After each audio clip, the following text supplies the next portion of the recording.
নতুন প্রজন্মকে সতীশবাবুর কথা জানানোর উদ্দেশ্যেই তার জন্মদিনে আমাদের এই কার্যক্রম। এবং আমি অত্যন্ত গর্বিত যে আমি এখানে লোকসভায় 2009-এ সাংসদ হওয়ার পরে সতীশবাবুর বাড়িতে প্রত্যেক বছর 15ই ডিসেম্বর একটা ইটের পাঁজরে মালা দেওয়া হতো। ইটের গাঁথনি করে সতীশবাবুর নাম লেখা ছিল। মূর্তি ছিল না, তার বাড়িতে মূর্তি প্রতিষ্ঠা করা, তার ব্যবহৃত ছড়ি, জুতো, ধুতি, তার ব্যবহৃত কোট, যা যা চশমা, যা যা পাওয়া গেছে তার বাড়িতে, তার বাড়ির উল্টো দিকে সংরক্ষণাগার আপনাদের আশীর্বাদে আমার হাত দিয়ে তৈরি। সতীশবাবুতে বাড়িতে যাওয়ার জন্য এইচডি এর পক্ষ থেকে ঢালাই রাস্তা। এবং যখন সতীশবাবুর বাড়িতে আমি প্রথম গেছি সাংসদ নির্বাচিত হয়ে, একটা কাঠের নড়বড়ে ব্রিজ ছিল। গ্রামের লোক আমাকে বলতো, সতীশবাবু, সুশীলবাবুরা গোটা রাজ্যের উন্নয়ন করেছেন, হলদিয়ার এত বড় বন্দর এনেছেন, কিন্তু তিনি, আমরা যখনই বলতাম, বলতো পরে হবে, ঘরে কেন আমি করব। সতীশবাবু এই কাজগুলো আমাকে দিয়ে করাবেন বলে রেখে দিয়ে গেছিলেন। আমি সেখানে পাকা ব্রিজও করে দিয়েছি সতীশবাবুর বাড়িতে যাওয়ার। আমি খুশি। আজকে অনেকে হলদিয়াতে করে খাচ্ছে, হলদিয়াকে ভাঙিয়ে খাচ্ছে, কিন্তু সতীশবাবুর কথা তারা ভুলে গেছে। সতীশবাবু রাষ্ট্রবাদ, দেশপ্রেমের যে কথা বলেছিলেন, তিনি কারোর পারমিশন নেননি। তিনি সবাইকে নিয়ে, এই মেদিনীপুরের মানুষকে নিয়ে 1947-এর 15ই আগস্টের আগে 42-এর 17ই ডিসেম্বর স্বাধীনতা ঘোষণা করেছিল।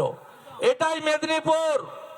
সবাই পতাকা তুলেছে 47-এর মধ্যরাতে, আর মেদিনীপুর পতাকা তুলে দিয়েছে 42-এর 17ই ডিসেম্বর। এটা সম্ভব হয়েছে সতীশবাবু, সুশীলবাবু, বিরাজবাবু, রজনী প্রামাণিক, কুমার জানারা ছিলেন বলে। তাই আমি ভারতীয় মজদুর সংঘ এই সুন্দর অফিস নির্মাণের মধ্য দিয়ে নিজের কাজ শেষ করেনি। আজকে তার এই সুন্দর, এবং আমি তো মূর্তি দেখে, মূর্তির আকারটা ছোট, কিন্তু অ্যাকচুয়াল সতীশবাবুর তার যে, তাকে দেখলেই বোঝা যাচ্ছে এই ময়ূরও দাঁড়িয়ে আছে। আজকের এই শুভ অনুষ্ঠানে ধন্যবাদ জানিয়ে ভারতীয় মজদুর সংঘ সতীশবাবুর জন্মদিন উপলক্ষে আপ্যায়নের ব্যবস্থা রেখেছেন। আপনাদের দুপুরও হয়ে গেছে, প্রচুর মানুষজন এসেছেন। মিছিলে অন্তত 3-3.5 মানুষ আমাদের সঙ্গে হেঁটেছেন জাতীয় পতাকা নিয়ে।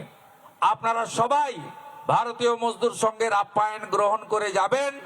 নিজের তরুণ সন্তানকে সতীশবাবুর কথা বলবেন, রাষ্ট্রবাদের কথা বলবেন, দেশপ্রেমের কথা বলবেন। ভারতের ভিতরে এবং বাইরে থেকে যারা দেশকে কমজোর করতে চায় তাদের বিরুদ্ধে বাড়িতে বাড়িতে অগ্নিবীর তৈরি করবেন।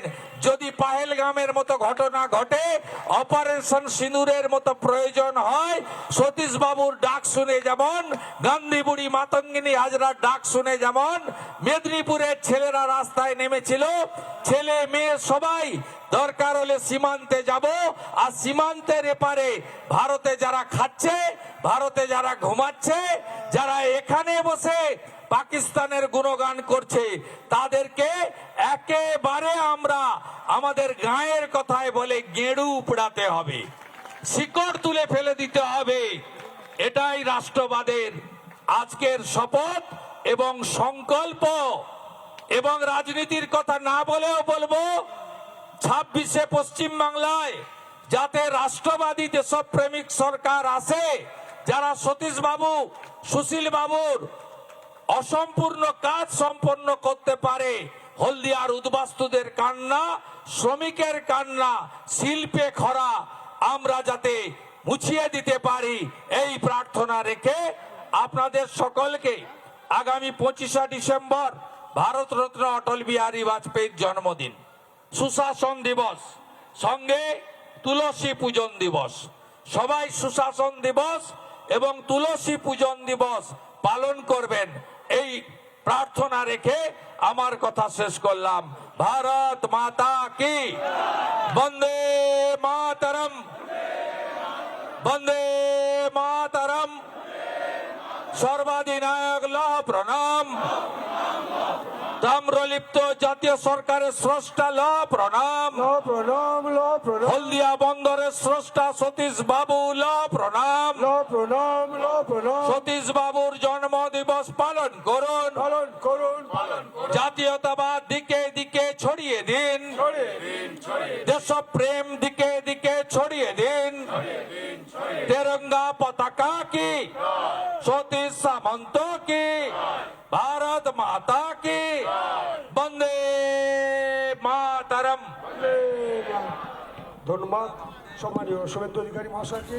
আমরা এই সকলকে যে আমাদের কম্বল রঘুদা সহ সরাসরি আপনারা হলদিয়া থেকে ছবি দেখছিলেন, যেখানে শুভেন্দু অধিকারী তার বক্তব্যের মধ্যে দিয়ে তুলে ধরলেন তাম্রলিপ্ত সরকারের সর্বাধিনায়ক সতীশ সামন্ত, তার অবদান।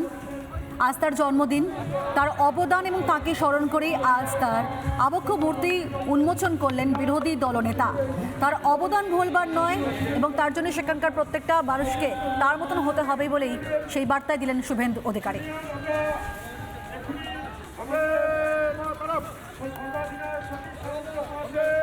নানা ধরনের কন্টেন্ট দেখার জন্য লাইক করুন, শেয়ার করুন আমাদের ফেসবুক পেজ, সাবস্ক্রাইব করুন আমাদের ইউটিউব চ্যানেল। পাশাপাশি অন্যান্য ব্রেকিং নিউজের জন্য অবশ্যই চোখ রাখুন রিপাবলিক বাংলায়।